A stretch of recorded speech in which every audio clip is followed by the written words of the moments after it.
بار بار میں ایک بات کا تذکرہ بیانات میں کرتا رہتا ہوں کہ دو طرح کے لوگ ہیں، اللہ کو ماننے والے اور ایک اللہ کو نہ ماننے والے۔ پہلے جب ہم بیان کیا کرتے تھے، جب میڈیا اتنا زیادہ تیز نہیں تھا، اتنا وائرل چیزیں نہیں ہوا کرتی تھیں، تو لوگوں کی سوچ سامنے نہیں آتی تھی کہ لوگ کس سمت کو جا رہے ہیں۔ انسان جس طرح کے لوگوں میں اٹھتا بیٹھتا ہے تو وہ انسان یہ سمجھتا ہے کہ ساری دنیا اسی طرح کی ہے۔ ایک گاؤں میں رہنے والا آدمی وہ سمجھے گا کہ دنیا میں ہر شخص کی ضرورت گائے بھینسیں ہیں، جس کے پاس گائے زیادہ ہیں وہ کامیاب ہے، بھینسیں زیادہ ہیں وہ کامیاب ہے، جس کی گائے زیادہ دودھ دیتی ہے وہ کامیاب ہے۔ لیکن جب وہ شہر میں آئے گا تو اسے پتا چلے گا بھائی یہاں تو کچھ اور کہانی ہے۔ تو یہ جو سوشل میڈیا ہے اس نے دنیا کو ایک گلوبل ولیج بنا دیا ہے۔ بہت ساری قوموں کے کلچر، تہذیبیں آپ کے سامنے آ جاتی ہیں۔ پھر سفر انسان کو بہت کچھ سکھا دیتا ہے، مختلف قوموں میں جانا، مختلف لوگوں سے ملنا۔ تو میرے جو پہلے بیانات ہوتے تھے زیادہ تر عملی اصلاح کے ہوتے تھے۔ عملی کا مطلب جو گناہ ہیں بھائی ان کو چھوڑو، شریعت پہ چلو۔ لیکن ابھی بہت بڑا مسئلہ یہ ہے کہ جو ینگسٹر ہے، ہماری جو نوجوان، جو نئی جنریشن ہے، اس کے سامنے بہت ساری چیزیں کلیئر ہی نہیں ہیں۔ ابھی اس سے ایک سٹیپ ہمیں نیچے آنا پڑے گا۔ صحابہ کرام کے دور میں جب کوئی ایمان لاتا تھا تو ایمان کا مطلب اعمال ہوتا تھا، ایمان لایا اور اعمال شروع، کیونکہ ایمان کا مطلب یہ ہے کہ نبی صلی اللہ علیہ وسلم جو کچھ کہہ رہے ہیں برحق ہے۔ کوئی کنفیوژن نہیں تھی، نئے نئے قسم کے اسکالرز نہیں تھے جنہوں نے کنفیوژن ڈالی ہوئی تھی۔ ان کے لیے ایک بہت بڑی آزمائش تھی ایمان لانا۔ یہ بہت بڑی آزمائش تھی، کیونکہ اس وقت ایمان لانا ایسے تھا جیسے ہاتھ میں آگ کا انگارہ پکڑ لینا۔ پوری قوم کو چھوڑنا پڑتا، پورے خاندان بائیکاٹ کرتا، حضرت بلال کو گرم ریت پہ لٹایا جاتا، خباب بن ارت کو کوئلوں پہ لٹایا جاتا، حضرت زنیرہ کو برچھا مارا گیا، شہید کی گئی۔ بہت سارے واقعات ہیں۔ تو اس وقت تو ایمان لانا ہی بہت بڑی آزمائش تھی۔ لیکن ایک دوسری آزمائش سے اللہ نے ان کو بچایا ہوا تھا، جس آزمائش میں آج ہم لوگ مبتلا ہیں۔ ان کی آزمائش کیا تھی کہ ایمان لائے آر یا پار، ادھر یا ادھر۔ یہ بہت بڑی آزمائش تھی۔ یہ آزمائش سے اللہ نے ہمیں بچا لیا ہے۔ آج اسلام کوئی غیر مسلم لاتا بھی ہے تو اتنی مشکلات نہیں ہوتی، اور ہم تو ویسے ہی مسلمان گھروں میں پیدا ہوئے ہیں۔ اللہ کا ہم پر احسان ہے کہ ہمیں اس آزمائش سے اللہ نے بچا لیا۔ تبھی میں بار بار کہتا ہوں نا، اپنے والدین کا سب سے بڑا احسان کیا ہے کہ ان کی وجہ سے آپ کو اسلام ملا ہے۔ یہ کم بات نہیں ہے، ہلکی چیز نہیں ہے۔ اپنے ماں باپ کی قدر کی کوئی اور وجہ نہ بھی ہو، یہی وجہ بہت ہے کہ ہم مسلمان کس کی وجہ سے ہیں، کہ ہماری ماں اور ہمارے باپ مسلمان تھا، انہوں نے ہمیں گفٹ میں دیا اسلام۔ بس یہ بہت بڑا احسان ہے۔ اور ہمارا اگلی نسلوں پہ بھی، اپنی آنے والی اولادوں پہ بھی سب سے بڑا احسان یہ ہوگا ہم نے ان کو ایمان گفٹ دیا ہے۔ تبھی نبی صلی اللہ علیہ وسلم نے فرمایا نا، اولاد زیادہ پیدا کرو، کیونکہ نسل تو بڑھے گی، چاہے مسلم ہو یا کافر ہو۔ مسلمانوں کی نہیں بڑھے گی تو کس کی گروتھ ریشو ہوگا پھر دنیا میں؟ غیر مسلموں کا۔ اب جن کی نظر میں ایمان کوئی زیادہ بڑی دولت نہیں ہے، وہ ہر انسان کو ایک ہی زاویے سے دیکھتے ہیں، تو ان کی نظر میں تو اس کی کوئی ویلیو نہیں ہے، بھائی ادھر بڑھے ادھر بڑھے، اس سے کوئی فرق نہیں پڑتا۔ لیکن انسانیت کو جو تباہی سے بچانا چاہتا ہے تو اس کی نظر میں تو بھائی سب سے بڑی اہمیت یہ ہے کہ جو نئی نسل پیدا ہو وہ مومن ہو۔ دیکھو ہم ہر چیز کو غیر مسلموں کے کانسیپٹ سے دیکھتے ہیں، کہ میڈیا انہی کا ہے نا، ڈرامے وہی بناتے ہیں، فلمیں وہی بناتے ہیں، میڈیا انہی کے کنٹرول میں، طاقت انہی کے پاس، ٹیکنالوجی انہی کے پاس، معیشت انہی کے پاس، تو ظاہر ہے جس کی حکومت ہوتی ہے اثر رسوخ اسی کا ہوتا ہے۔ ایمان جو ہے نا یہ ہلکی دولت نہیں ہے۔ ہم دیکھتے ہیں غیر مسلموں کے، مادہ پرستوں کے کانسیپٹ سے اس دنیا کو۔ اب دنیا کیا کہتی ہے؟ غریب کی اولاد زیادہ ہونی چاہیے یا مالدار کی؟ بولو، مالدار کی نا۔ غریب کی زیادہ ہوگی، کھائیں گے کہاں سے؟ غربت، مہنگائی اور بڑھے گی۔ تبھی غربت کے خاتمے کا ایک بہترین طریقہ کسی ماہرین نے یہ بتایا ہے کہ غریبی کو اڑا دو۔ بھائی غربت کے خاتمے کے دو طریقے ہیں۔ ایک وہ طریقہ ہے جو ہماری حکومتیں اختیار کرتی ہیں، جس سے ہم الحمدللہ روز بروز غریب سے غریب تر ہوتے چلے جا رہے ہیں۔ لیکن اگر حکومت جڑ سے خاتمہ کرنا چاہتی ہے نا غربت کا، حکومت چاہتی ہے، دیکھو اپنے مزاج سے انسان مجبور ہوتا ہے۔ وہ کتنا سیریس بیان لے کے چلا تھا یار، کہ انسان کا مزاج تبدیل نہیں ہو سکتا۔ کہتے ہیں پہاڑ اپنی جگہ سے ہل سکتا ہے، انسان کی طبیعت تبدیل نہیں ہو سکتی۔ اچھا خاصا سیریس بیان لے کے چلا تھا، پھر کدھر یہ مجبوری ہے کچھ، یہ مینوفیکچرنگ فالٹ ہے، یہ بلٹن ہے، یہ چینج بھائی کو کوئی پروڈکٹ کوئی گاڑی آ گئی، اگر اس میں مینوفیکچرنگ فالٹ ہے وہ ٹھیک ہو سکتا ہے؟ اب نئی گاڑی مارکیٹ میں آئے گی تو ہوگا بھائی، وہ فالٹ برداشت کرنا پڑے گا. ہاں گاڑی چلنے کے بعد کوئی فالٹ پیدا ہو گیا، الائنمنٹ آؤٹ ہو گئی، کوئی ہوا کم ہو گئی ٹائر میں یا پنچر ہو گیا، وہ ٹھیک ہو سکتا ہے. جو مینوفیکچرنگ فالٹ ٹھیک، تو ہم بچپن سے اسی طرح کے ہیں، ہم برداشت کرنا پڑے گا. صحیح. تو غربت کا جڑ سے، میں ایک دفعہ بیان کر رہا تھا، لوگ رو رہے تھے، ایسے چیخو پکار کا ماحول بننے والا تھا، پھر مجھے بیچ میں کوئی مزاح ہو گیا، تو کسی خاتون نے کوئی خط لکھا کہ اتنا ایک روحانی بیان چل رہا تھا، کیا بیچ میں آپ نے چوکا لگا دیا ہے. بلا لوگوں کے جذبات بن رہے تھے. خیر، تو غربت کے خاتمے کے کتنے طریقے ہیں؟ 2 طریقے. ایک طریقہ وہ ہے جو ہماری حکومت اختیار کرتی ہے، وہ تو خیر خاتمے کا طریقہ ہی نہیں ہے نا. وہ تو جڑ سے خاتمے کا طریقہ یہ ہے کہ غریبی کو اڑا دو. ایک کنٹینر میں بند کرو سارے غریبوں کو اور سمندر میں لے جا کے پھینک دو. اس سے غربت کا جڑ سے خاتمہ ہو جائے گا. خیر، تو ایک جنرلی ایک بات ہے کہ بھائی غریبوں کے ہاں بچے زیادہ ہوں گے تو غربت بڑھے گی، امیر اگر ہونے بھی ہیں تو امیروں کے ہاں ہو نا، پڑھے لکھے لوگوں کے ہاں ہو. یہ کانسیپٹ ہے دنیا میں. اسلام کا یہ بالکل بھی کانسیپٹ نہیں ہے. یہی ہم 20 سال سے بات سمجھانے کی کوشش کر رہے ہیں. جو ہمارے سننے والے ہیں ان کی سمجھ میں نہیں آ رہا، تو پھر کس کی سمجھ میں آئے گا؟ جو 20 سال سے ہمیں سن رہے ہیں. بار بار ایک بات بتائی جا رہی ہے، یہ میری بات نہیں ہے بھائی، یہ اسلام کی بات ہے. دیکھو، اختیاری غربت عیب ہے. سستی کی وجہ سے اگر آپ غریب ہو، کاہلی کی وجہ سے غریب ہو، یہ ایک عیب ہے، بدنما داغ ہے. گھر میں بے روزگار بچہ پڑا ہوتا ہے نا، ہلتا نہیں ہے اپنی جگہ سے، سارا دن موبائل میں لگا رہتا ہے، ماں باپ کی مارے کھاتا ہے، ڈانٹے کھاتا ہے، نہ پڑھتا ہے، نہ جاب پہ جاتا ہے، نہ بزنس کرتا ہے.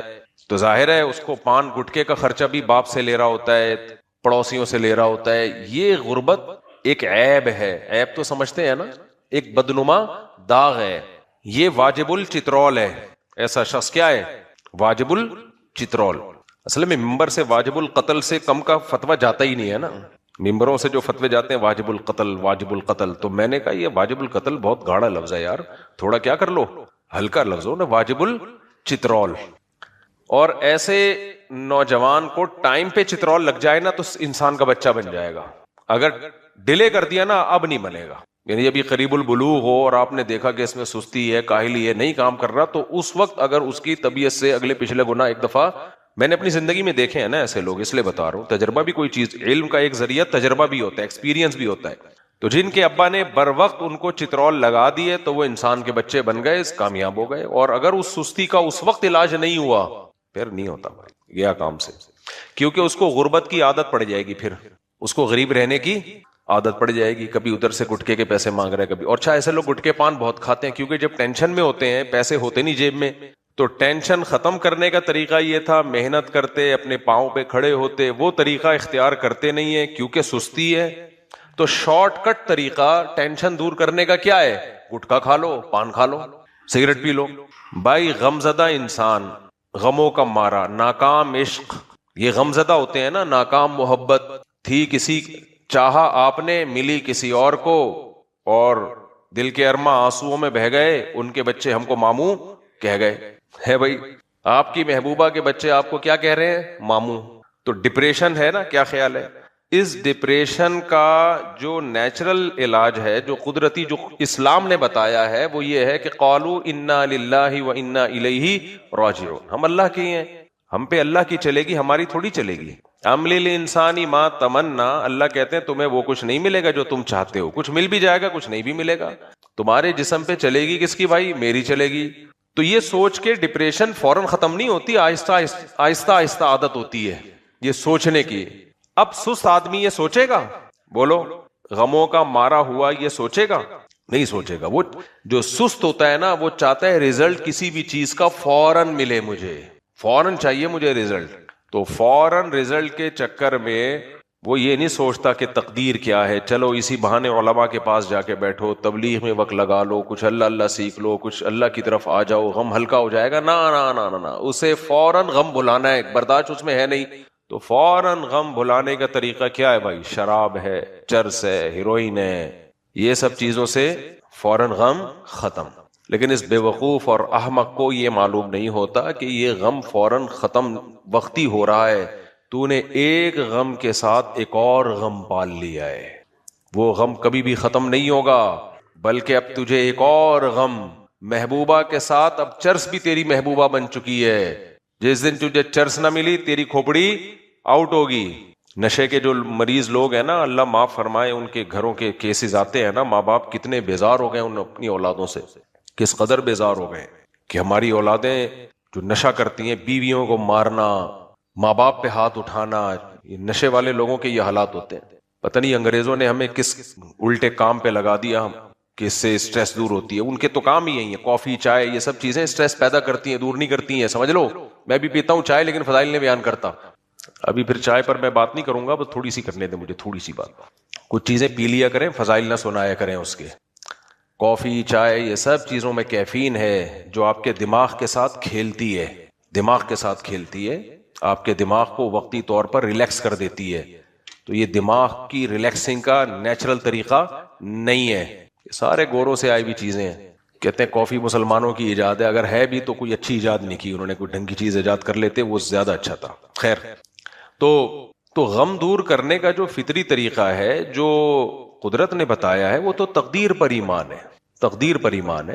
اور دوسرا یہ بھائی, ہر غم کے بدلے میں اللہ نے ہمیں نیکی رکھی ہے, ثواب ملے گا اس پہ. نبی صلی اللہ علیہ وسلم نے فرمایا قیامت کے دن انسان جب اپنے اعمال میں دیکھے گا نا بے انتہا ثواب ہے, وہ کہے گا یہ تو میں نے نیکیاں کی نہیں ہے, تو اللہ کہے گا تجھے فلاں فلاں موقع پہ غم ملا, تو نے میری خاطر صبر کیا. او بھائی, صبر سے بڑھ کر, غموں کو برداشت کرنے سے بڑھ کر اسلام میں کوئی نیکی ہے ہی نہیں. اور یہ بھی سمجھ لو کہ برداشت نہ کرنے سے بڑا جرم بھی اسلام میں کوئی نہیں ہے. ہمارے حضرت مفتی رشید احمد صاحب رحمہ اللہ تعالی فرمایا کرتے تھے کہ یہ دیکھنے کے لیے کہ یہ آدمی اندر سے مومن ہے یا نہیں ہے, بھائی گیٹ اپ تو میرا بھی پگڑی ٹوپی نظر آ رہی ہے آپ کو, داڑھی شلوار ٹخنوں سے اوپر. حاجی ڈونلڈ ٹرمپ کا نام سنا آپ لوگوں نے, جو آج کل ملکوں میں معاہد صلح کروا رہے ہیں نا, آج کل نوبل انعام لینا چاہتے ہیں کہ بھئی دنیا میں جہاں بھی کہتے ہیں صلح ہوگی, وہ پہلے یعنی اصل میں تو جنگ, یعنی میں زیادہ گہرائی میں نہیں جاتا, وہ صلح ہوگی الٹا کر لیں اس کو, تو وہ حاجی ڈونلڈ ٹرمپ کے کھاتے میں جا رہی ہے نا آج کل. تو کسی نے تصویر بنا کے بھیجی تھی, سفید کرتے شلوار میں خوبصورت سی ٹوپی, چائنا والی ٹوپی نہیں ہوتی جو بہت ہی شریف قسم کے لوگ پہنتے ہیں, ایک تو اسٹائلش ٹوپیاں ہوتی ہیں نا, چائنا والی جالی والی ٹوپی بالکل سادہ سی بغیر کسی ڈیزائن کے, ایسی ٹوپی میں تصویر شائع ہوئی اور نیچے لکھا حاجی ڈونلڈ ٹرمپ. ان کا کام کیا ہے؟ سلو کروانا. خیر, تو گیٹ اپ سے پتا چلے کہ مومن ہے یا نہیں ہے. حضرت مفتی رشید احمد صاحب رحمہ اللہ تعالی فرمایا کرتے تھے کہ جیسے بخار جب انسان کو ہوتا ہے تو بعض دفعہ دھوپ سے ماتھا گرم ہوتا ہے, تو ایک عام آدمی دھوکا کھا سکتا ہے کہ یہ بخار سے گرم ہے یا ویسے ہی دھوپ تھوڑی دیر کے لیے پڑی ہے اس پہ. تو تھرمامیٹر سے پتا چلے گا کہ یہ سچی مچی کا بخار ہے یا نہیں ہے. تو فرمایا کرتے تھے کہ اندر سے انسان مسلمان ہے یا نہیں ہے, اللہ پر ایمان ہے یا نہیں ہے, یہ غموں میں پتا چلتا ہے. سمجھتے ہو گے نہیں سمجھتے؟ یہ کب پتا چلتا ہے؟ غم میں. کسی شخص کے ساتھ آپ نے بہت دولت دیکھی, لگژری لائف اسٹائل دیکھا, اس کا بڑا بنگلہ ہے, خوبصورت گاڑی ہے, بہترین گاڑی, کپڑے بڑے فٹ فاٹ. اس گیٹ اپ سے نہیں پتا چلے گا کہ اس کے دل میں دنیا کی ہوس ہے. نہ نہ نہ نہ, این ممکن ہے اس کے دل میں دنیا کی ہوس نہ ہو, یہ سب چیزیں اس نے سہولت کے لیے رکھی ہوں. دنیا کی ہوس کا ایسے پتا چلے گا, یہ چیزیں چھن جاتی ہیں تو غم کتنا ہوتا ہے. سمجھتے ہو گے نہیں سمجھتے؟ دیکھو آپ کو اپنی بیوی سے کتنی محبت ہے, اس سے نہیں پتا چلے گا کہ یہ آپ کی بیوی ہے. نہ نہ نہ, اتنا کافی نہیں ہے. اس کے مرنے پر غمزدہ کتنا ہوتے ہو آپ, اس سے پتا چلے گا بھائی محبت کتنی تھی. کیا خیال ہے؟ اب اگر کسی چیز کے بچھڑنے پہ آپ کو بہت زیادہ غم ہوتا ہے تو یہ اس کی علامت ہے آپ کو اس سے بہت زیادہ محبت تھی. ہمارے ایک دوست کی 125 چھن گئی جب کراچی میں ڈاکوؤں کا راج تھا اور ہے, اور حالات سے لگتا ہے آئندہ بھی رہے گا. کراچی میں جو چیز بھی تھی نا, وہ صرف میں آپ کو پاسٹ ٹینس سکھانے کے لیے تھے کے الفاظ استعمال کر رہا ہوتا ہوں. اس کا مطلب یہ نہیں ہوتا کہ تھا, ہے بھی اور رہے گا بھی. تو حالات سے ایسا لگ رہا ہے, اللہ کرے ایسا نہ ہو. تو بائک چھن گئی 125 0 میٹر شو روم سے نکالی تھی انہوں نے. تو میں جب اس سے ملنے کے لیے گیا, اس نے کہا یار ما قدر اللہ, اللہ کی قدرت یار, FIR کٹا دیتے ہیں وغیرہ وغیرہ. انہی دنوں میں ایک اور صاحب کی 125 چھن گئی تو ایسے بلک بلک کے رو رہا ہے, بار بار اپنے دکھڑے سنا رہا ہے مجھے آ کے, میری بائک چھن گئی, میری بائک. ابے ایک دن ہوتا ہے, 2 دن 3 دن میں تو انسان اپنے آج کل باپ کو بھول جاتا ہے. کیا پاگلوں کی طرح وہی غم لے کے بیٹھا ہوا ہے بھائی، چھن گئی W11 زندہ باد. تو اس وقت ہم تو حضرت مفتی رشید احمد صاحب کے بیانات سنا کرتے تھے نا، تو آپ جو سنتے ہیں سوسائٹی میں جب وہ نظر آتا ہے نا تو پھر وہ سنا ہوا سمجھنے میں آسانی ہو جاتی ہے، وہ سنا ہوا سمجھا جانے لگتا ہے. پھر وہ ڈاکٹر آپ کو گائیڈ کر رہا ہو، یہ بیماری ہوتی ہے، یہ کھانے سے یہ ہوتی ہے. آپ نے سوسائٹی میں جا کے جب دیکھا کہ یہ اتنے پیزے کھاتا ہے اور اب یہ خود پیزا بن چکا ہے، تو ڈاکٹر کی بات جب آپ مشاہدہ کرو گے تو زیادہ اچھی طرح سمجھ میں آئے گی کہ نہیں آئے گی. اور ایک کو دیکھ رہے ہوگے یہ جاگنگ کرتا ہے، جم جاتا ہے، کتنے فٹ فاٹ ہے. تو جو ڈاکٹر سے آپ نے سنا تھا جب سوسائٹی میں آپ دیکھو گے تو آپ کو یقین آ جائے گا کہ نہیں آ جائے گا. تو ہمارے حضرت مفتی رشید احمد صاحب رحمہ اللہ دنیا کے خلاف، دنیا کی محبت کے خلاف بہت بیان کیا کرتے تھے، اور شریعت میں بھی یہی ہے. حب الدنیا رأس کل خطیئہ، ہر برائی کی جڑ ہے دنیا کی محبت، غیر ضروری محبت. ایک محبت تو نیچرل ہے، وہ تو جس کے ساتھ انسان رہتا ہے ہوتی ہے محبت، کہ بڑھی ہوئی محبت جس کو ہوس کہا جاتا ہے. تو وہ اس پہ بہت زیادہ بیان کیا کرتے تھے. تو جب ہم سوسائٹی میں دیکھتے تھے نا وہ چیزیں تو ہمیں پتا چلتا تھا بھائی یہ صحیح، بالکل حضرت نے کیا کہا تھا، بالکل صحیح. ابھی دیکھو ہمارے ایک دوست کا واقعہ میرے سامنے آیا، انہوں نے مجھے بتایا کہ ان کے بیٹے نے اللہ معاف فرمائے خودکشی کر لی. 3-4 دن پہلے مجھے واقعہ سنا، خودکشی تو 2-3 سال پہلے کی انہوں نے. تو کہنے لگے میرا بیٹا جس مجلس میں بھی بیٹھتا تھا نا، ہر وقت اچھی گاڑی، اچھا بنگلہ، دولت، یہ باتیں دوستوں کی ہوتی تھی. آج کل جو لونڈے لپاڑے ہیں صبح شام باتیں کیا کر رہے ہوتے ہیں، تیری سیلری کتنی ہے، تیرا بزنس کتنا ہے، وہ وہاں سے اتنی ارننگ ہوتی ہے، میں یہ گاڑی کہہ رہے ہیں. ہمارے جو ریلیٹیوز ہیں، رشتہ دار ہیں، وہ ہیں پیسے والے. حالانکہ یہ خود بھی کم پیسے والے نہیں ہیں، وہ غریب نہیں ہے، لیکن رشتہ دار اور زیادہ پیسہ ہے ان کے پاس. یہ تو کمپٹیشن ہے نا. میں اور آپ اگر صدر زرداری کے ساتھ بیٹھنا شروع کر دیں تو ہم تو احساس کمتری سے مر جائیں. کیا خیال ہے بھائی؟ ایسا ہی ہے نا. یا ہم اور مالدار لوگوں کے ساتھ بیٹھنا شروع ہو جائیں تو ہم تو مر جائیں احساس کمتری سے. اس لیے نبی صلی اللہ علیہ وسلم نے فرمایا دولت میں اپنے سے کمتر کو دیکھو اور دین میں اپنے سے برتر کو دیکھو. دین میں ہم اپنے سے نیچے والے کو دیکھ رہے ہوتے ہیں کہ وہ تو 4 نمازیں پڑھتا ہے، میں 5 پڑھتا ہوں، تو اصلاح کی اور توفیق چھن جاتی ہے. تو وہ مجھے بتا رہے اپنا واقعہ کہ میرے جو دوست، وہ جو میرا بیٹا تھا، وہ ریلیٹیو میں، رشتہ داروں میں جب بیٹھتا تھا تو ہر وقت رشتہ داروں میں باتیں کیا ہو رہی ہیں، یہ چھوڑ یار، یہ والی گاڑی بیچ کے دوسری نکالتے ہیں، یہ گاڑی بیچ کہہ رہے. وہ سوچتا تھا یار میں تو نہیں خرید سکتا. ہر وقت باتیں کیا ہیں، یہ باتیں. مسلسل ڈپریشن کھائی جا رہی تھی اس کو. کاروبار میں پیسہ لگایا نہیں چلا، یوٹیوب سے دیکھ دیکھ کے موٹیویشن ملتی ہے. بھائی وہ مشورہ دے رہا ہے، وہ کچھ مشورے صحیح بھی ہوتے ہیں اس میں، لیکن ایسا تھوڑی ہوتا ہے. قرآن نے ایک جگہ تھوڑی، کئی جگہ پہ قرآن نے کہا یبسط الرزق لمن یشاء ویقدر، جس کے لیے چاہوں گا رزق کے دروازے کھولوں گا، جس کے لیے چاہوں گا رزق کے دروازے بند کروں گا. تو یہ نہیں ہو سکتا کہ اسٹرگل اور محنت پہ لازمی نتیجہ نکلے. نہ یہ گورے کی کہانیاں ہیں، حقیقت سے اس کا تعلق نہیں ہے. ہارڈ ورکنگ اسٹرگل، پھل ملے گا. اللہ چاہے گا تو ملے گا، نہیں چاہے گا تو نہیں ملے گا. اسلام نے ہمیں ہارڈ ورکنگ کا حکم دیا ہے، یہ نہیں کہا کہ اس پہ نتیجہ بھی نکلے گا. نہ قرآن کہتا ہے کہ جو بھی من کان یرید حرث الدنیا، جو بھی دنیا چاہے گا، نؤتیہ منہا ما نشاء، جس کو ہم چاہیں گے اور جتنی چاہیں گے دیں گے.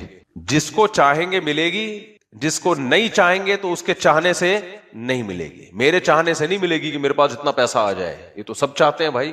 یہ جو کدال لے کے مزدور بیچارے کنویں کھود رہے ہیں، کیا یہ خوشی سے کر رہے ہیں یہ کام؟ چاہت تو ان کی بھی ہے، دولت آ جائے. تو اللہ کہتے ہیں جس کو میں چاہوں گا اور جتنی چاہوں گا. کسی کے لیے رزق کے دروازے ایسے چھپڑ پھاڑ کے کھول دوں گا کہ سمیٹنا مشکل، اور کوئی روٹی کو ترسے گا. تو اب ان کا ساتھ بھی یہی ہوا. وہ بیٹا بیچارہ وہ کاروبار میں پیسہ ڈبو بیٹھا. اب قرض والے آ رہے ہیں. ایک تو یہ بڑی مصیبت ہے، قرضے لے کے بزنس کرتے کیوں ہو بھائی؟ یہ بھی ایک ہوس ہے دنیا کی، پیسہ آ جائے. تمہارے پاس جو ہے ٹماٹر کی ریڈی لگاؤ نا، تمہیں تکلیف کیوں ہو رہی ہے، موت کیوں آ رہی ہے ٹماٹر کی ریڈی لگاتے ہوئے؟ مصیبت کیا ہے؟ آپ کے سے بے عزتی ہوگی، تھوڑے ڈیسنٹ قسم کی ریڈی لگا لو. کیا خیال ہے؟ تھوڑی سی اچھی سی لگے دیکھنے میں. ایک ٹماٹر پہ اسٹیمپ لگاؤ اپنی کمپنی کی. انگریز بھی ٹماٹر بیچتے ہیں کہ نہیں بیچتے؟ مجھے ایک بات بتاؤ. لوگ کہتے ہیں نا ہم وہ عزت ان کی ہے نا ہماری نظروں میں. ابے کیا انگریز ٹماٹر نہیں کھاتے؟ تو بکتا ہوگا تو کھاتے ہوں گے نا. یہ سارے اگاتے ہیں جا کے درختوں سے، پودوں سے توڑ کے لاتے ہیں. لیکن میں نے وہاں دیکھا بڑے ڈیسنٹ طریقے سے بیچ رہے ہوتے ہیں. اس سے وہ ٹماٹر بیچنے والا کہلاتا نہیں ہے. سمجھ رہے ہو؟ مسئلہ ٹماٹر بیچنے کا نہیں ہے، مسئلہ یہ ہے کہ ہم میں سے کوئی بھی اپنی پروفائل یہ نہیں بنانا چاہتا کہ ہمارا انٹروڈکشن یہ ہو کہ یہ ہے جمشید صاحب، ان سے ملاقات کیجئے، بیٹا آپ کا بزنس کیا ہے؟ میں ٹماٹر بیچتا ہوں. تو یہ لفظ برا لگتا ہے نا. کیا خیال ہے بھائی، یہ لفظ کیا لگتا ہے؟ ابھی دیکھو میں نے گائے خریدی ہے نا، اب ہمارے گھر سے زیادہ دودھ دے رہی ہے، ہمارے سب گھروں میں جا کے بھی بچ رہا ہے. اب میں کیا کروں اس کا؟ ظاہر ہے چارہ بھی مہنگا ہے. تو میں نے کہا چلو یار جو بچتا ہے وہ بیچ دیتے ہیں، وہی ریٹ پہ جو ریٹ پڑ رہا ہے، ہمیں کوئی پروفٹ نہیں. اب ہوا یہ، اب جو دودھ نکل کے آیا، بچے میرے بیٹھے ہوتے ہیں وہ ڈونگے لے کے، وہ نہیں ہوتا پیمانہ لے کے بیٹھے یوں کر کے ڈال رہا. میں نے کہا ویڈیو بنا کے ڈال دوں گا، زندگی بھر تمہارا کبھی رشتہ نہیں آئے گا. خدا نخواستہ دودھ والوں کا مذاق اڑانا مقصد نہیں ہے، حلال کاروبار کر رہے ہیں، حلال بزنس کر رہے ہیں. تو بس بچوں کو ایک ظاہر ہے تھوڑی سی فیلنگ ہوگی کہ ہم کیا کر رہے ہیں، ڈونگے سے شاپروں میں دودھ ڈال رہے ہیں. ایک فیلنگ تو ہوتی ہے نا، اس پہ تو گورنمنٹ کی طرف سے کوئی پابندی نہیں ہے. تو میں پھر گیا اس فیلنگ سے نکالنے کے لیے ان کو. میں نے کہا دیکھو جو دودھ بچے گا بکے گا ضرور، ضائع نہیں کرنا ہم نے. اور گائے کو پالنا ایک گھر سے زیادہ مشکل کام ہے. سمجھتے ہو کہ نہیں سمجھتے؟ مشہور ہے نا جسے کوئی غم نہ ہو بکری پال لے.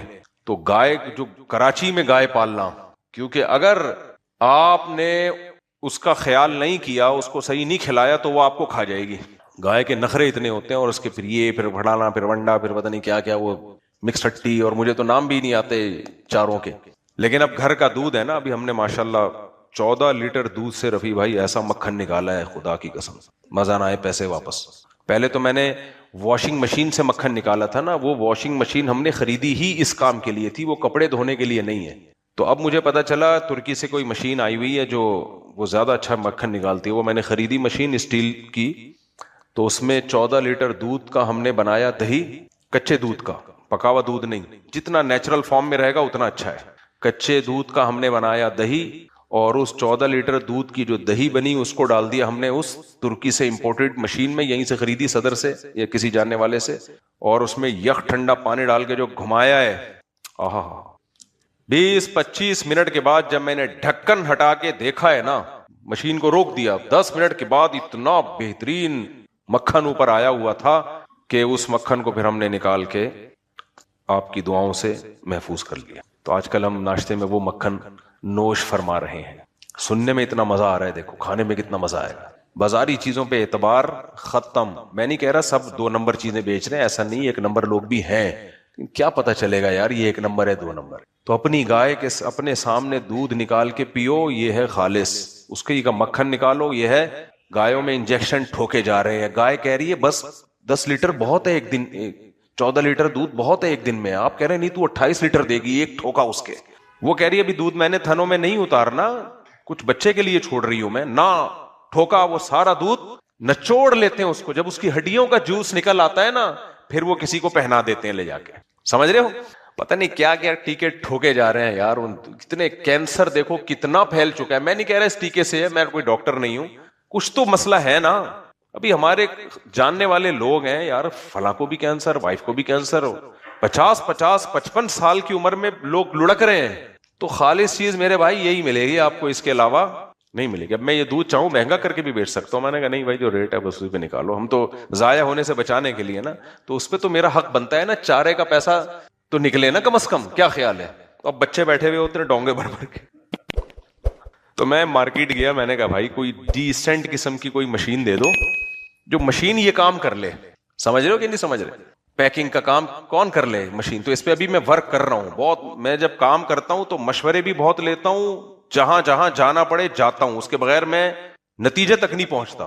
لاہور گیا، جب لاہور بیانات کے لیے گیا تو پتا چلا وہاں بھی ایک صاحب کا کام ہے. ادھر گیا کراچی میں بہت ساری جگہوں پہ، ادھر جو جتنے ہائی وے پہ ہے نا یہ باڑے واڑے سب، ابھی پرسوں بھی وزٹ کر کے آئے ہوں ایک باڑے کا.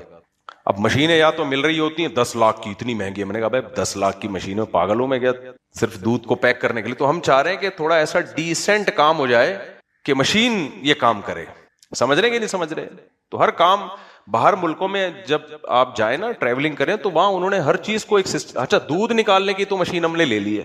پہلے بچے بیٹھے ہوتے ٹھک ٹھک ٹھک، گائے کبھی لات مار رہی کبھی. میں نے کہا بھائی یہ ہمارے بس کا کام نہیں ہے. آپ کہہ سکتے ایک ملازم رکھ لو.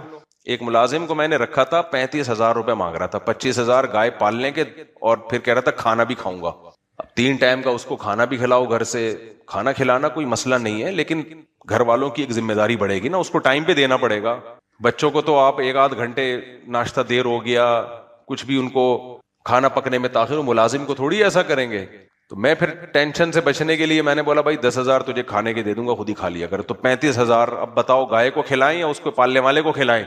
جتنا گائے کھا رہی ہے گائے پالنے والا بھی اتنا ہی کھا رہا ہے. تو پھر میں نے کھوپڑی استعمال کی. میں نے کہا یار ایسا کام کرو کہ مشینوں سے کام لے لو. یہ ملازم جب رکھا جاتا ہے جب 5-10 گائے ہو آپ کے پاس, ایک گائے پہ میں ملازم, پھر وہ رہے گا کہاں؟ پھر ملازم نہاتے نہیں ہیں, صفائی ستھرائی کا خیال کرے, پتہ چلا ہمارے سامنے کر رہا ہے, ہم جب نہیں ہیں تو نہیں کر رہا, بال گر رہے ہیں اس میں, اس کا اپنا پسینہ گر رہا ہے. تو آج کل ملازم کا بھی تو صاف ستھرا ملازم کھانے پینے کی چیز ہے نا, صاف ستھرا ملازم. ایک آیا تھا, میں نے کہا بھائی تو پہلے صابن سے 2 دفعہ یہاں تک ہاتھ دھوئے گا, سر پہ وہ لگائے گا, اور پھر گائے کے تھنوں کو گرم پانی سے دھوئے گا, اور جب ٹپکنا بند کر دیں تو اس کو صاف کرے گا پھر بالٹی میں. اس نے کہا ہاں مجھے پتا تھا نہیں کرے گا. اتنا نیک ہوتا تو بہت مشکل ہے کہ یہ کام کر رہا ہوتا. یہ بیان سے ہٹ کے بات ہو رہی ہے لیکن آپ کے فائدے کی بات ہے, سن لیں اس کو. کچھ ہمارے تجربے ہیں جو ہم شیئر کرتے ہیں, آپ کو بھی فائدہ ہوگا اس سے. آپ کو فری پھوکٹ میں ہماری 1-2 مہینے کی محنت 5 منٹ میں اس کا. تو میں نے سوچا کہ یار یہ مشین پہ آؤ, مشین پہ. تو ملکنگ مشین ہے نا وہ ہم نے پھر خریدی ہے بہت جگہوں پہ سروے کرنے کے بعد. اس کا میں اب ایک ولاگ بناؤں گا گائے کا, پوری ڈیٹیل آپ کے سامنے آ جائے گی انشاءاللہ. اس ملکنگ مشین کا فائدہ یہ ہوا کہ ایسے لگا دو بس, ٹڑک کر کے صاف ستھرے طریقے سے دودھ نکل آتا ہے. تو 1 دفعہ کا خرچہ ہے مشین میں, لیکن جان چھوڑ گئی. اب ایک اور چھوٹی سی چیز رہ گئی ہے, وہ ٹانگیں باندھنا بڑا مسئلہ ہے. ٹانگیں تو ہم باندھ دیتے ہیں لیکن وہ رسی کتنی گندی ہو جاتی ہے. یہ میں آپ کو کیوں بتا رہا ہوں بھائی, کام سارے کرو لیکن اگر آپ اس کو تمیز سے کرو گے تو صفائی ستھرائی سے سب کچھ ہو جائے گا. تو اس کا طریقہ یہ ہے کہ بھائی ایک تھوڑا سا فریم بنا لیا جائے جس میں گائے فکس ہو جائے, بہت ہلکا پھلکا 1-2 پائپ لگا کے بن جاتا ہے. یوٹیوب پہ دیکھو گوروں نے کیا ہوا, یہ ایسا فکس کرتے ہیں گائے ہلتی نہیں ہے, بڑے آرام سے بیٹھ کے دودھ نکالتے رہو اس کا. ہم تو مشین لگا دیں گے. تو ابھی اس پہ ورک کر رہا ہوں میں آج کل فارغ وقت میں. اس کا طریقہ یہ ہو گیا کہ اب دیکھو دودھ بھی بک جائے گا, اور یہ بھی نہیں ہوگا کہ بچے یوں کر کے. تو لیکن یہ ہے کہ مزہ آ گیا, اتنا بہترین دودھ. آپ کو پتا ہے ہماری جو دیسی گائے ہے نا, اس کا دودھ کہلاتا ہے A2 کوالٹی. میرے چونکہ ڈاکٹروں سے بھی رابطے ہیں. دودھ کی 2 قسمیں ہیں, ایک A1 کہلاتا ہے اور ایک A2 کہلاتا ہے. A2 کوالٹی میں اچھا ہوتا ہے اور یہ ہماری دیسی گائے کا دودھ ہے. اور جو A1 ہے وہ گوروں کی گائے ہے, جو آسٹریلین گائے. دودھ اتنا ہوتا ہے بیکار, اس کو ہضم کرنا مشکل. میں بیکار کا مطلب یہ نہیں کہ بالکل ہی بیکار, تو یہ جو ہماری دیسی گائے ہے نا, یہ گورے لے کے جا رہے ہیں اور کراس بریڈنگ کرا کے ہماری گایوں کا بیڑا غرق کر رہے ہیں. میں نے وہاں امریکہ میں دیکھا ہماری یہ ساہیوال کی گائے, اور یہ میں نے کہا بھائی یہ تو مجھے لگ رہا ہے میں چھانگا مانگا میں گھوم رہا ہوں. تو وہ لوگ لے کے جا رہے ہیں یہاں سے, انڈیا اور پاکستان سے جانور لے کے جا رہے ہیں. تو اس لیے یہ جو ہماری گائے ہے چرنے والی, یا یہ جو گھومنے پھرنے والی گائے ہیں, یا یہ جو دیسی گائے ہیں, اس کا دودھ اپنے خرچے پہ پی لیا کریں. تو خیر میں یہ عرض کر رہا تھا کہ لوگ ٹینشن میں جاتے ہیں. اب ان کا بیٹا بھی ٹینشن میں گیا ہوا تھا نا, اتنی پرابلم ہو رہی تھی اس کو کہ یار میں جو ہوں وہ سب گاڑیوں کی باتیں کر رہے ہیں, میرے پاس تو کچھ بھی نہیں ہے. تو دماغ بنا لو ٹماٹر بیچیں گے. دماغ کس چیز کا بنا لو, بولو نا, ٹماٹر بیچیں گے. اب یہ اچھا نہیں لگتا پڑھے لکھے آدمی کو کہ میرے اوپر دھبا لگے, میرا انٹروڈکشن یہ ہو کہ یہ کیا بیچتا ہے, ٹماٹر بیچتا ہے. یہ بے عزتی محسوس ہوتی ہے. بیچارہ جو ٹماٹر والا ہے اس کو تو بے عزتی محسوس نہیں ہوگی, لیکن جس کی توقعات یہ تھیں کہ میں لینڈ کروزر لے کے گھوموں گا اور میں یہ کروں گا, میں وہ کروں گا, اس کو ظاہر ہے ریڈی پہ بیٹھا ہوا اس کو فیلنگ ہوگی نا کہ میں کیا کر رہا ہوں. تو بھائی ڈیسنٹ طریقے سے بیچو. صحیح ہے.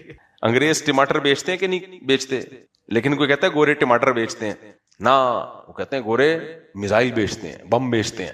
تو میں آپ کو طریقے بتا دیتا ہوں کہ آپ ٹماٹر بھی بیچ لو گے, اور یہ بھی نہیں کہ آپ کو کوئی رشتے لینے میں مشکلات ہوں گی, آپ کی اچھی جگہ نکاح بھی ہو جائے گا. یعنی اچھی جگہ سے مراد جو آپ کا اسٹینڈرڈ ہے, آپ ان کو یہ تھوڑی بتاؤ کہ میں ٹماٹر بیچتا ہوں. آپ بولو کہ میرا آن لائن ویجیٹیبل کا بزنس ہے. سمجھ رہے, جو ویجیٹیرین ہیں ان کو ویجیٹیبل پرووائڈ کرتا ہوں. اس میں ریڈ ویجیٹیبل بھی ہے. ٹماٹر آ گیا کہ نہیں آ گیا؟ اور خاص طور پر وہ ریڈ ویجیٹیبل جو عام طور پر کھانوں میں زیادہ یوز ہوتی ہے, فوڈ میں زیادہ بولو یوز ہوتی ہے. 3 پیس سوٹ ٹائی میں آپ نے اپنا ایک آفس بنا لیا گھر کے اندر ہی, ایک کمرہ ذرا اتنا تو کر لو نا, رنگ ونگ کر لو اس کے اوپر، ایک پرانا سا لیپ ٹاپ کسی سے لے لو، آن لائن سب کچھ ہو جاتا ہے بھائی آج کل. اور بائکیا والے سے رابطہ کرو، خود ہی بائکیا والے بن جاؤ. 2 کپڑے رکھو، ایک آفس میں بیٹھنے کے لیے. ایک آدمی نے مجھے بتایا آج بڑے پیسوں میں کھیل رہا ہے وہی ہو سکتا ہے وہ بیان سنے. اس نے مجھے بتایا کہ میرے میرڈ تھا بیچارے پہ حالات خراب ہو گئے، اب مالدار گھر میں شادی کر لی تو بیگم کو بھی نہیں بتا سکتا کہ میں غریب ہو گیا ہوں.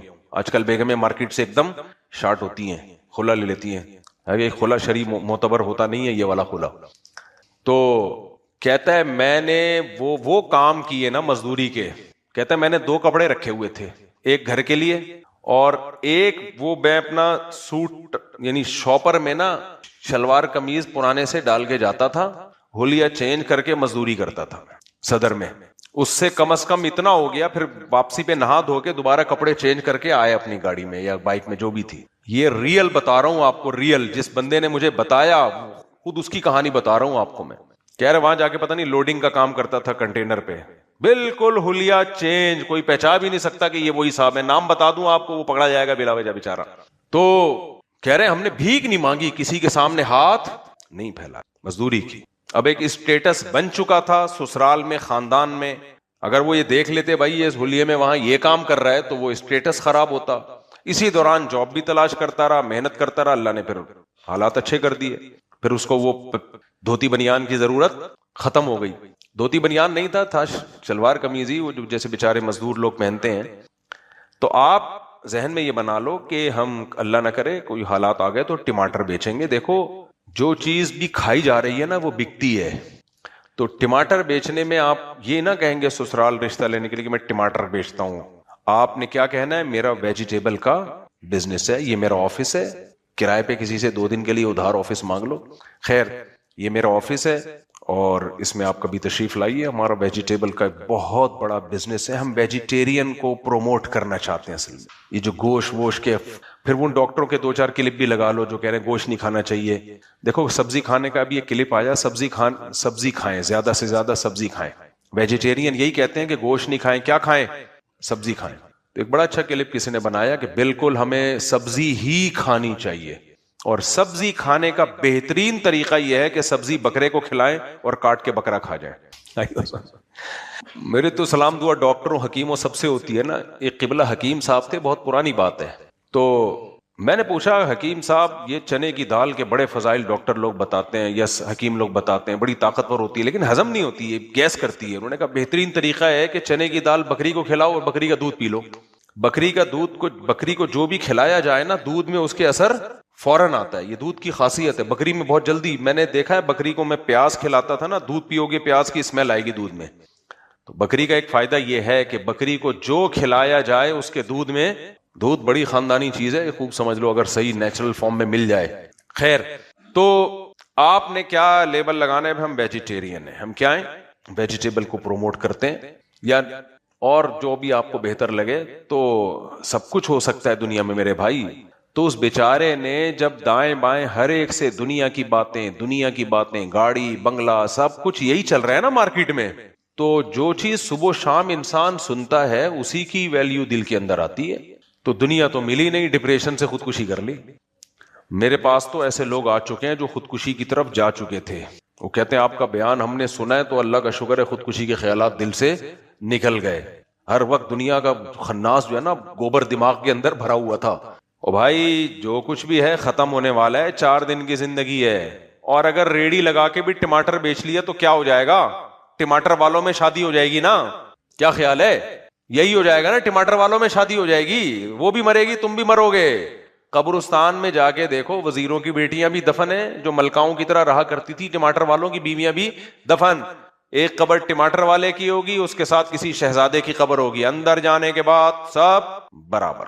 یہ ہے اس دنیا کی حیثیت. تو موت کا تصور دیکھو، موت انسان کے لیے دنیا میں سب سے بڑا غم ہے. یہ ایسی چیز ہے جسے کوئی قبول نہیں کرنا چاہتا. ہر شخص چاہتا ہے میں زندہ رہوں ہمیشہ، لیکن خدا کی قسم ٹینشن ختم کرنے کا سب سے بڑا ذریعہ بھی کیا ہے؟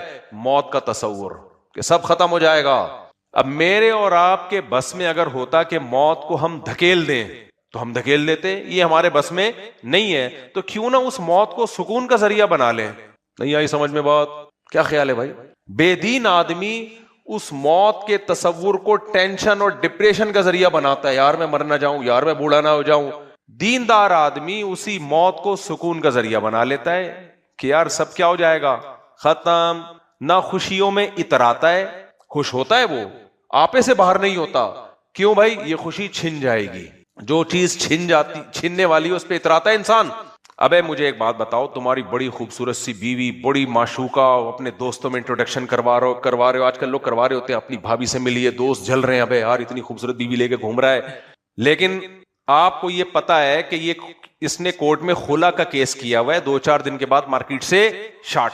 دوست نے پوچھا, یار ہم نے تو سنا ہے کہ بھابھی نے خلا کا کیس کیا ہوا ہے.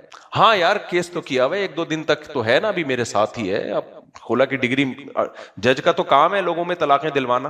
ونس اپون اے ٹائم ججز کا کام تھا سلو صفائیاں. آج کل الحمدللہ جنرل مشرف وہ کام کر کے گیا ہے کہ آپ جائیں, آپ کی بیگم جائے, بس عدالت جج انتظار کر رہا ہوتے, آئیے اتنے دنوں کے بعد آپ کیوں تشریف لائیں گے. فوراً ٹھک کر کے, ابے جو کام میاں کا ہے تو جج ہے بھائی, تیری بیوی نہیں ہے, اپنی بیوی کو تو طلاق دے. اسلام میں طلاق کا رائٹ کس کے پاس ہے؟ شوہر کے پاس ہے جس کی بیوی ہے. حکومت کی بیوی تھوڑی ہے جو حکومت کے پاس یہ رائٹ آ گیا. خیر یہ تو ایک الگ دکھڑا ہے جو ہم سناتے رہتے ہیں. خاندانی نظام کی واٹ لگا دی اس عدالتی خلا نے, اور ہمارے دینی لوگ سب خاموش, سب خاموش بیٹھے ہوئے, اس پہ کوئی جاندار آواز ہی نہیں اٹھ رہی ہے. پورا فیملی سسٹم تباہ ہو رہا ہے. خیر تو اب آپ نے یہ کہا یہ آپ کی بھابھی ہیں, ان سے ملیے, دوست جل رہے ہیں, جیلس ہو رہے ہیں, بے یار ٹماٹر کی ریڑھی لگاتا ہے اور شادی کہاں کر کے بیٹھا ہوا ہے. تو ایک دوست نے عقل مند نے آ کے کہا, بھائی یہ تو خلا کا کیس اس نے کیا ہوا ہے. کہا یار کوئی بات نہیں, جب تک ہے اس وقت تک میری ہے نا. تو اس بات سے دوست مطمئن ہو جائیں گے, بولیں گے بس یار بے وقوف کسی اور کو بنا, تیری کہاں سے ہے, کسی بھی وقت مارکیٹ سے شارٹ ہو سکتی ہے, خلا کا کیس چل رہا ہے میرے بھائی. تو میرے بھائی یہ ہمیں یہاں تو یہ مثال سمجھ میں آ رہی ہے, یہ گاڑی بھی میری نہیں ہے, یہ بنگلہ بھی میرا بولو نہیں ہے, یہ حتیٰ کہ کرتا شلوار ناڑا بھی میرا نہیں ہے. کمبخت جب کفن پہناتے ہیں نا ایک چیز نہیں چھوڑتے. انگریز تو پھر بھی سوٹ ٹائی میں, جو اس کے دفتر والی ٹائی تھی نا وہ تو لگا ہی دیتا ہے. انگریز جب دفن کرتے ہیں نا سوٹ ٹائی میں, جو باس اکثر پہنا کرتے تھے, وہ ہو سکتا ہے انڈر ویئر بھی پہنا کے رکھتے ہو, بہرحال مجھے نہیں پتا باقی ڈیٹیل میں نہیں, پورا بڑی تمیز سے اس کو ایک پرسنالٹی بنا کے تابوت میں دفن کرتے ہیں. کم از کم تابوت تو جاتا ہے نا ساتھ. اسلام نے تو بتا دیا بھائی چڈی بنیان بھی اتارو, ختم, کچھ بھی نہیں جاتا, جیب ہی نہیں ہوتی ہے کفن میں, اور ایک کپڑے پہ بھی جو جا رہا ہے نا وہ بھی اس لیے کہ سطر ڈھانپ دیا جائے اس کا بس. تو میری کہاں سے ہو گئی؟ کیا خیال ہے؟ میرا گھر, میری زمین ہے, بچکانا باتیں ہیں. شاعر نے کہا ہے, ارے یہ کیا ظلم کر رہا ہے کہ مرنے والوں پہ مر رہا ہے, جو دم حسینوں کا بھر رہا ہے, بلند ذوق نظر نہیں ہے. تیری نظر کا ذوق اونچا نہیں ہے, گھٹیا ہے, بہت گھٹیا سوچ ہے. جس بیوی نے خلا کا کیس فائل کیا ہوا ہے اس کو دعوتوں میں لے کے فخر کر رہا ہے, میری وائف سے ملیے. اب تیری وائف کیس چل رہا ہے بھائی, کبھی بھی مارکیٹ سے شارٹ ہو سکتی ہے. تو بھائی ہر چیز شارٹ ہو سکتی ہے مارکیٹ سے, تو اس پہ اتنا زیادہ ایگریسو ہو جانا, میری بائک چھن گئی, میرے یہ ہو گیا, میرا یوں ہو گیا, بچکانا باتیں ہیں بھائی, بچکانا سوچ ہے. تو اس لیے دولت کبھی بھی نہ تو ناجائز طریقے سے کماؤ اور نہ نامناسب طریقے سے کماؤ. شریعت ہم سے یہ چاہتی ہے حرام طریقہ بھی نہ ہو, نامناسب بھی نہ ہو. نامناسب کسے کہتے ہیں؟ اپنے آپ کو ذلیل کر کے کمانا. آج میں دیکھتا ہوں ہوٹلوں کے باہر جاؤ, گاڑیوں کے سامنے آ کے کھڑے ہوتے ہیں, آپ آئیے ہمارے ہوٹل میں آئیے, یہاں کھانا. یہ انگریزوں سے سیکھا ہے ہم نے, یہ مسلمانوں کا طریقہ نہیں ہے. کیوں اپنے آپ کو کسٹمر کے سامنے ذلیل کر رہے ہو؟ تم نے ہوٹل بنا لیا, ریسٹورینٹ بنا لیا, لکھ دیا کہ یہاں بہاری کباب ملتے ہیں, دیسی مرغا ملتا ہے, بس لکھ دیا نا, کافی ہے, نظر آ رہا ہے نا. سائن بورڈ لگا دو تاکہ چلتے پھرتے لوگوں کو نظر آئے. آگے گھس رہے ہوتے ہیں, سر آپ آئیے, یہ بھکاری پن ہے. آپ مارکیٹ میں چلے جاؤ, کپڑے کی مارکیٹ میں, ہاں باجی, ہاں صوفی صاحب, ابے تو کپڑے کی دکان کھول کے بیٹھا ہوا ہے, ہم یہاں سے گزر رہے ہیں, نظر پڑ رہی ہے نا, گولا گنڈا تو نہیں بیچ رہا نا یہاں پہ. تو اپنے آپ کو بھی تھکا رہے ہو, ذلیل بھی ہو رہے ہو. رزق اتنا ہی ملے گا جتنا مقدر میں ہے. یہ طریقہ جائز ہے لیکن نامناسب, انسان کی عزت کو خاک, ڈپریشن میں بھی لے کے جاتا ہے انسان. آپ ایک دکان کے ساتھ دوسری دکان کھول لو, دوسری دکان والا آپ کی دکان کی واٹ لگانا شروع کر دے گا, بھائی وہاں سے دہی لیتے ہو, دیکھ لو. اچھا ہوشیار اتنے ہوتے ہیں, برائی نہیں کر رہے ہوتے, کیونکہ ان کو پتا ہے ہم برائی کریں گے تو بدنام ہوں گے. میرے تو تجربہ ہے نا ان سب چیزوں کا. اچھا آپ وہاں سے دہی لیتے ہیں؟ جی وہاں سے لیتا ہوں میں, آج ہم نے سوچا آپ کی ٹرائی کرتے ہیں. ٹھیک ہے, بس میں زیادہ نہیں کچھ کہنا چاہتا, ظاہر ہے پڑوسی ہے, کہہ تو دیا آپ نے, اور کیا ہے, بول تو دیا نا آپ نے. میرے پاس بائک تھی, پرانی بائک, کسی کو بددعا دینی ہو نا تو بدنامی سے بچنے کے لیے 2 بددعائیں یاد کر لو, بدنامی بھی نہیں ہوگی اور بددعا ایسی لگے گی روئیں گی, روتا رہے گا وہ. ایک اس کو دعا کرو, اے اللہ اس کو پرانی گاڑی دلا دے, بس, اے اللہ اس کو پرانی گاڑی دلا دے. نمبر 2, اے اللہ اس کے گھر میں مزدور آئیں. اس کے گھر میں کون آئے؟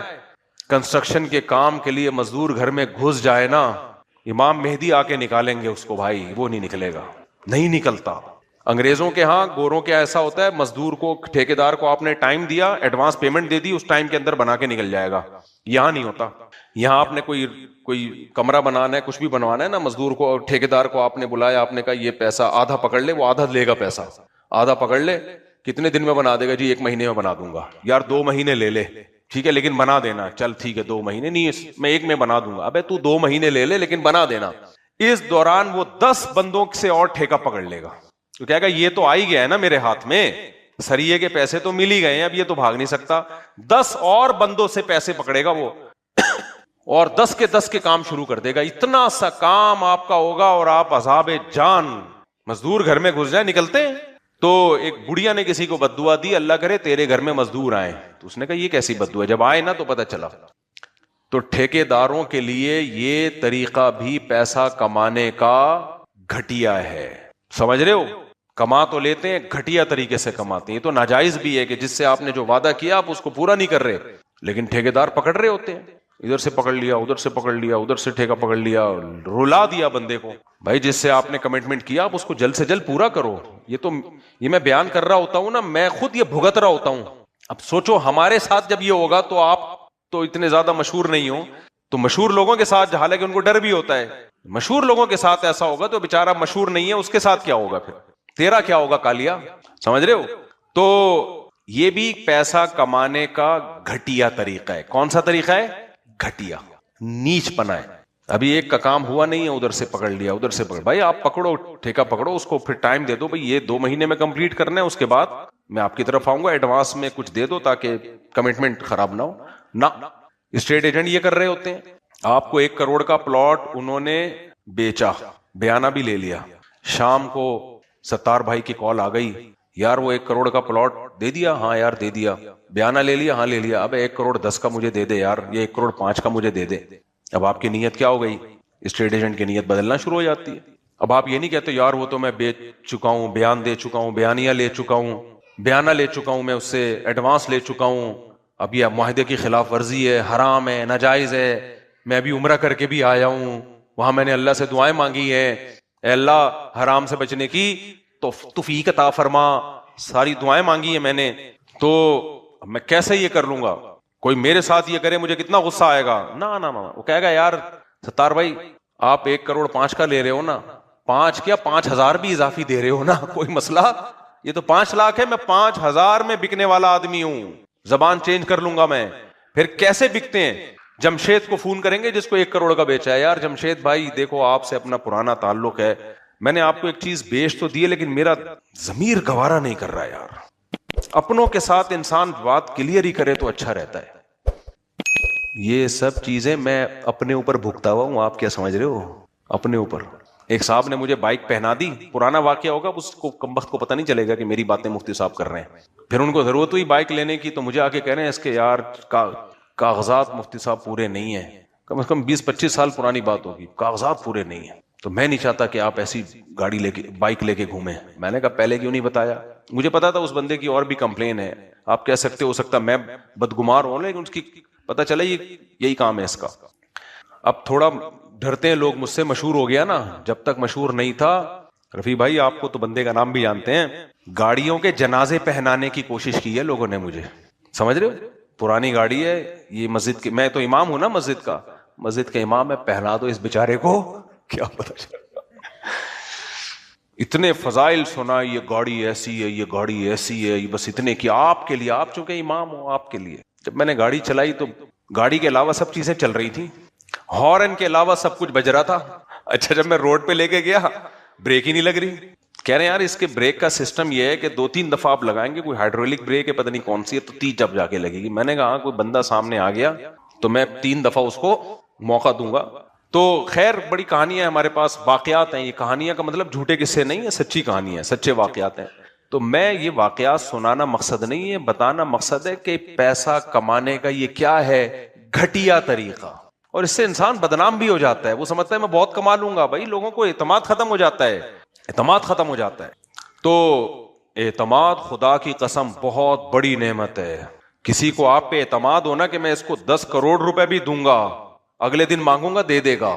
ہمارے حضرت فرمایا کرتے تھے اعتماد پیدا کروانے میں کئی سال لگ جاتے ہیں، لیکن سیکنڈوں میں اعتماد ختم ہوتا ہے. ختم سیکنڈوں میں ہوتا ہے، ختم سیکنڈوں میں ہوتا ہے وہ. تو بات لمبی ہو گئی، وہ جلدی سے بات کو سمیٹ کے ختم کرتا ہوں. تو دنیا کی محبت کی علامت کیا ہے؟ ناجائز کما رہا ہے، یہ بھی اس کی علامت ہے، ہوس ہے. نامناسب طریقے سے کما رہا ہے، نامناسب اپنی عزت لٹا کے، ذلیل ہو کے، یہ بھی نامناسب طریقہ ہے. آپ کوئی گاڑی خریدنے جائیں، گاڑی خریدنے کے بعد وہ کہے گا مٹھائی کے اتنے پیسے دے دو. ابھی یہ مٹھائی کہاں سے آ گئی بھائی؟ کہیں گے یہ تو جی دستور ہے یہاں کہ مٹھائی کے اتنے پیسے ہوتے ہیں.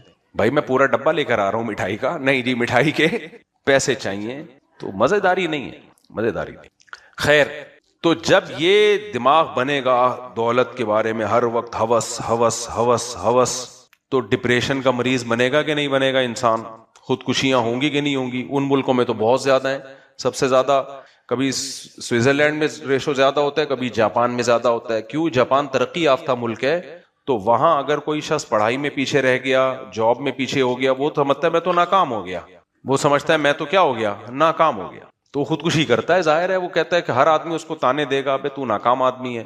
جاپان کی جو کمپنیاں ہیں وہ دنیا میں بہت آگے جا رہی ہیں، گاڑیاں، ہر چیز. تو وہاں کے لوگ ایسے ہیں نا، تو کمپٹیشن اتنا زیادہ ہے، اتنا زیادہ ہے کہ جو اس دوڑ میں پیچھے رہ گیا وہ سیدھا اس کے پاس اب خودکشی کے علاوہ کوئی راستہ نہیں ہوتا. ہمارے ایک ریلیٹیو جاپان سے آئے تھے، بہت پرانی بات ہے، مجھے کہنے لگے کہ بتاؤ جاپان میں کسی بچی کا میڈیکل کالج میں ایڈمیشن سے 1 نمبر سے رہ جائے، پاکستان میں کوئی بچی یا بچہ 1 نمبر سے رہ جائے میڈیکل کالج میں ایڈمیشن سے، تو پاکستان میں اس بچے کی ماں کیا کرے گی، باپ کیا کرے گا؟ صبر کرے گا، شب جمعہ چلا جائے گا. کیا خیال ہے؟ بیان سن لے گا جا کے مولانا عباد اللہ صاحب کا یا اور بزرگوں کا، صبر کے فضائل سن لے گا نا جا کے. لیکن جاپان میں کیا کوئی شب جمعہ ہے؟ نہیں ہے. جاپان میں کیا ہے بھائی، ان کے تو کوئی مولوی تھوڑی ہوتے ہیں، مذہب تھوڑی ہے. تو وہ تو سمجھتا میں ناکام ہو گیا. تو انہوں نے بتایا کہ جاپان میں ایسا نہیں ہے، اگر 1 نمبر سے بچی رہ گئی نا تو خودکشی ہے. میں نہیں کہہ رہا سارے کر لیتے ہیں، لیکن بہت زیادہ ریشو ہے. تو اب اس کا حل یہ نہیں ہے کہ آپ دنیا کی ہوس کو اور بڑھا دو. بھائی دنیا تو کمانی ہے، وہ تو کافر نے بھی کمانی ہے، مسلمان نے بھی کمانی ہے. ہوس تو نکالو، مل گئی ٹھیک ہے، نہیں ملے تو بھی ٹھیک ہے. ہمارے حضرت کے ایک مرید تھے، وہ کیا کرتے تھے جب دکان پہ بہت رش ہوتا نا، 1 مہینہ دیکھتے، بہت 3 دن کے لیے دکان بند کر کے بیٹھ جاتے. وہ کہتے یار دکان ہی دماغ میں سوار ہو گئی ہے، اس کو نکالو. جیسے آپ جب میڈیا پہ دیکھتے ہیں نا ویڈیوز، اور ایک چیز سیاسی چیزیں سنتے ایک ہی چیز سنتے رہیں گے. یوٹیوب بھی آپ سے کھیلتا ہے، آپ جس طرح کی چیزیں سنتے ہیں وہی بھیجنا شروع کر دیتا ہے. سمجھ رہے ہو؟ مثال کے طور پر آپ کو کسی سیاستدان سے محبت ہے، اس کے فیور والے صحافیوں کو سننا شروع کیا آپ نے، تو یوٹیوب وہی بھیجنا شروع کرے گا. آپ کی عشق اور زیادہ بڑھنا شروع، بڑھتے ایسی پیک پہ پہنچو گے کہ مخالفت برداشت نہیں کرو گے. کسی نے ایک لفظ بولا، آپ کا دل چاہے گا جبڑا پھاڑ دو. یہ ہو رہا ہے مارکیٹ میں. اور اگر آپ کو کسی سے سیاسی لیڈر، یہ کوئی بھی لیڈر ہے جس سے دشمنی ہے، آپ اس کے صحافیوں کے کلپ سنو گے، سنتے آپ کی دشمنی بڑھتی، کیونکہ سارے وہی یوٹیوب وہی چیزیں بھیجے گا جو اس کے اگینسٹ جا رہی ہوں گی. ہوتے آپ دشمنی میں اتنے پاگل ہو جاؤ گے، کسی نے اس کے فیور میں 2 لفظ بول دیا، آپ کا دل چاہے گا اس کا جبڑا پھاڑوں اور 32 باہر نکال کے رکھ دوں اس کی. سمجھتے ہو کہ نہیں سمجھتے؟ پھر نیندیں اڑیں گی، پھر پاگل ہونا شروع ہو جاؤ گے، دوستیاں ختم، رشتہ داریاں ختم. تو اس سے بہتر نہیں ہے بھائی بند کر کے؟ کیا خیال ہے؟ بند کر دو کچھ دنوں کے لیے. کنٹرول کرو. سننا کیا ہے بھائی؟ علماء کو سننا ہے, نیک لوگوں کو سننا ہے. سیاسی چیزیں اتنی سنو جتنا تمہارا سیاست میں عمل دخل ہے. جب نہیں ہے, دیکھو اس ملک میں کیا ہوتا ہے, جو بڑے بھائی چاہتے ہیں, مجھ پہ کوئی کیس بنا تو میں بولوں گا میرے بڑے بھائی جو چاہتے ہیں وہی ہوتا ہے نا, میرے بھی تو بڑے بھائی ہیں. تو کیا خیال ہے بھائی, ہم بھی قانونی زبان جان گئے ہیں, سیف گیم کھیلنا سیکھ گئے بھائی. اس ملک میں وہی ہوتا ہے جو کیا ہوتا ہے, جب بڑے بھائی چاہتے, جب پھر میرے چاہنے سے تو ہو نہیں رہا کچھ, تو ہمیں اگر کوئی بات موقع ملتا ہے کہ کوئی حق بیانی ہے تو ہم بیان کر دیں. ٹینشن لینے کی بالکل ضرورت نہیں ہے. خدا کی قسم میں نے لوگوں کو دیکھا ہے پاگل ہو گئے ہیں ڈپریشن سے. بند کر دو اس میڈیا کو تھوڑے دنوں کے لیے, سائڈ پہ لگا دو, سکون ملتا ہے. ایک زمانے میں تو میری یہ حالت ہو گئی تھی, کیونکہ آپ کسی کو سمجھا نہیں سکتے کوئی بات. ہر آدمی اپنا ایک کانسیپٹ لے کے آتا ہے اور وہ کہتا ہے مفتی صاحب مجھ سے میرے نظریے کی باتیں کریں, وہ ہم سے ہوتی نہیں ہے. بحث ہوتی ہے, رشتے ٹوٹتے ہیں, دوستیاں ختم ہوتی ہیں, اسٹریس بڑھتی ہے انسان کی. تو میں تو پھر یہ کرتا ہوں, موبائل بند کر کے سفر پہ چلے جاؤ بھائی, بھول جاؤ. 1-1.5 ہفتے بعد آؤ, بالکل نارمل ہوتا ہے, انسان سیٹ ہو جاتا ہے. سب سے پہلے اپنی کھوپڑی کو بچانا ہے میرے بھائی. کھوپڑی بچے گی تو ملک بچے گا. سارے ہی پاگل ہو گئے پاکستان میں تو ملک تو دیوالیہ ہو جائے گا کہ نہیں ہو جائے گا. تو ملک تو بنتا ہے عوام سے, لوگوں سے. لوگ صحت مند ہوں گے, کھوپڑی صحت مند ہوگی تو صحیح چلے گا حساب کتاب, ورنہ جو کرنے کے کام ہے وہ بھی نہیں ہو پائیں گے ہم سے. تو بہت زیادہ ایگریسو نہ ہوا کریں ان چیزوں میں آگے جا کے. خیر, تو میں یہ کر رہا تھا کہ وہ صاحب نے جب صبح و شام باتیں دنیا دنیا دنیا دنیا, جب وہ بچہ بیچارہ بیٹھ رہا ہے رشتہ داروں میں, گاڑی, تو ظاہر ہے ڈپریشن میں گیا اور خودکشی کر لی. تو میں حضرت مفتی رشید احمد صاحب رحمہ اللہ تعالی کے پاس جب تھا تو مجھے یاد ہے کہ وہ کہتے تھے جس کے دل میں جس چیز کی محبت ہوتی ہے نا, وہ زبان سے اسی کے تذکرے زیادہ کرتا ہے. فرماتے تھے بہت سے دولت مند بہت دولت والے ہوتے ہیں, زبان سے دولت کا زیادہ تذکرہ نہیں کرتے. یہ وہ دولت مند ہیں جن کے پاس دولت ہے لیکن دولت کی ہوس نہیں ہے. اور کچھ غریب ہوتے ہیں, دولت ہے نہیں لیکن صبح و شام پیسہ پیسہ پیسہ. وہ نہیں جو وہ لال رومال والوں نے وہ لال ماسک چڑھا کے آتے ہیں, انہوں نے انڈا موڑ جیسے کسی ہوٹل کی ویڈیو بنائی ہے نا, بیٹھے ہوئے ہیں 1.5 کروڑ سے کاروبار شروع کرتے ہیں, کہتے ہیں 2 کروڑ سے پراٹھے کے پیسے ہیں نہیں. صحیح ہے. تو ہر وقت دولت دولت دولت, تو یہ اس کی علامت ہے آپ کے دل میں دولت کی ہوس ہے, یہ نقصان پہنچائے گی آپ کو. تو مجھے یاد ہے ان دنوں میں میرا نظر ٹیسٹ کرانے کے لیے میں کسی ڈاکٹر کے پاس گیا, نظر میں کچھ تھوڑا سا دھندلا جال سا آ رہا تھا. تو 24-25 سال میری عمر تھی. میں جب گیا ہوں تو 5-6 بڑے بڑے ڈاکٹر بیٹھے ہوئے ہیں, انہوں نے خیر نظر ٹیسٹ کی, انہوں نے کہا کچھ بھی نہیں ہے, کوئی ملٹی وٹامن لکھ کے دے دی. تو انہوں نے مجھے بتایا, وہ بیٹھے ہوئے باتیں کیا کر رہے ہیں, ابے فلاں کی تنخواہ اتنی ہے, فلاں کی اتنی ہے. آدھا گھنٹہ میں بیٹھا ہوں کمبختوں کی, اس کے علاوہ کوئی بات ہی نہیں. ابے تم اپنے پیشے سے متعلق ہی بات کر لو کہ یار ایک نیا ٹریٹمنٹ آ گیا ہے آنکھوں کے علاج کا, یار ایک نئی میڈیسن آ گئی ہے. یہ بھی نہیں. انسان کو اپنے پیشے سے تو محبت ہوتی ہے نا, کوئی صحت کی بات کر لو, آنکھوں کی صحت کی بات کر لو. نہ, جتنی دیر میں بیٹھا ہوں اس کی تنخواہ اتنی ہے, میری تنخواہ اتنی ہے, فلاں کمپنی میں فلاں ہاسپٹل میں جاب مل رہی ہے, اس میں اتنے ہزار, اس میں اتنے ہزار. آدھا گھنٹہ یہ 1000 لاکھ کروڑ, اس وقت تو لاکھ بھی کروڑ کے برابر ہوتے تھے, آدھے گھنٹے سے میں یہی سن رہا تھا. مجھے ڈپریشن ہونا شروع ہو گئی. میں نے کہا یار یہ تو پڑھے لکھے لوگ ہیں, ایجوکیٹڈ لوگ ہیں, ان پہ تو یہ باتیں سوٹ نہیں کرتی. تو مجھے پھر یاد آیا, میں نے کہا یار حضرت کی صحبت میں رہ کے ہمیں کم از کم اتنا تو پتہ چل گیا کہ کون سی بات کتنی کرنے کی ہے. بھائی آپ ضرورت کی حد تک کرو, ہر وقت یہی ریپیٹ کرتے جا رہے ہو, سارا دن یہی کرتے ہوں گے. تو یہ ہے دنیا کی محبت, سمجھ رہے. اللہ نے ہمیں کیوں بتایا صبح و شام ذکر. کچھ لوگ تو اس کو فضول سمجھتے ہیں کہ صبح و شام لا الہ الا اللہ وحدہ لا شریک لہ لہ الملک ولہ الحمد وہو علی کل شیء قدیر سبحان اللہ والحمد للہ. کیسے پیارے الفاظ ہیں, سبحان اللہ والحمد للہ ولا الہ الا اللہ واللہ اکبر. ایک مادہ پرس انسان کو یہ الفاظ ٹائم ویسٹنگ لگتے ہیں. کیا لگتے ہیں؟ ابے کیا صوفیوں کی طرح تسبیح لے کے بیٹھے ہوئے ہو, ٹائم ویسٹنگ لگتے ہیں. لیکن اسلام تو دین فطرت ہے. اللہ کو پتا ہے جس چیز کا تذکرہ ہوتا ہے محبت اسی چیز کی آتی ہے, اسی چیز کی محبت آتی ہے. دیکھو دنیا میں کسی کے پاس, کسی مذہب کے پاس اتنے خوبصورت ذکر نہیں ہے, اللہ کی حمد و ثنا کے لیے اتنے خوبصورت سلیکٹڈ الفاظ نہیں ہے. ایک ایک چیز اسلام کی دیکھو نا, اس محبت ہو جاتی ہے اسلام سے. کتنے پیارے کلمات سکھائے ہیں نبی صلی اللہ علیہ وسلم نے. فرمائے جس نے یہ کلمہ پڑھا نا، لا الہ الا اللہ وحدہ لا شریک لہ لہ الملک ولہ الحمد وہو علی کل شیء قدیر، 100 دفعہ صبح جس نے پڑھا، 100 دفعہ شام جس نے پڑھا، اس سے زیادہ نیکیاں کوئی کما نہیں سکتا. کیوں ترغیب دی جا رہی ہے؟ او بھائی تھوڑا یہ گاڑی بنگلوں سے نکل کے، ہر وقت پیسوں کی دولت کی باتوں سے نکل کے، کچھ اللہ کا ذکر زبان سے کرو گے تو محبت کس کی دل میں آئے گی؟ اللہ کی آئے گی. جانا اللہ کے پاس ہے. قدم سوئے مرقد، نظر سوئے دنیا، قدم سوئے مرقد. مرقد قبر کو کہتے ہیں. شاعر نے کہا ہے کہ نظر سوئے دنیا، دیکھ دنیا کی طرف رہا ہے، اور قدم کہاں جا رہے ہیں روز بروز؟ قدم سوئے مرقد، قبر کی طرف تیرے قدم ڈیلی جا رہے ہیں. آج 80ویں سالگرہ ہے بھائی، 70ویں سالگرہ ہے بابا جی کی، آج 50ویں سالگرہ ہے. 50ویں سالگرہ کا مطلب 50 اسٹیشن ختم. اب قبر قریب ہو گئی ہے. نظر سوئے دنیا، قدم سوئے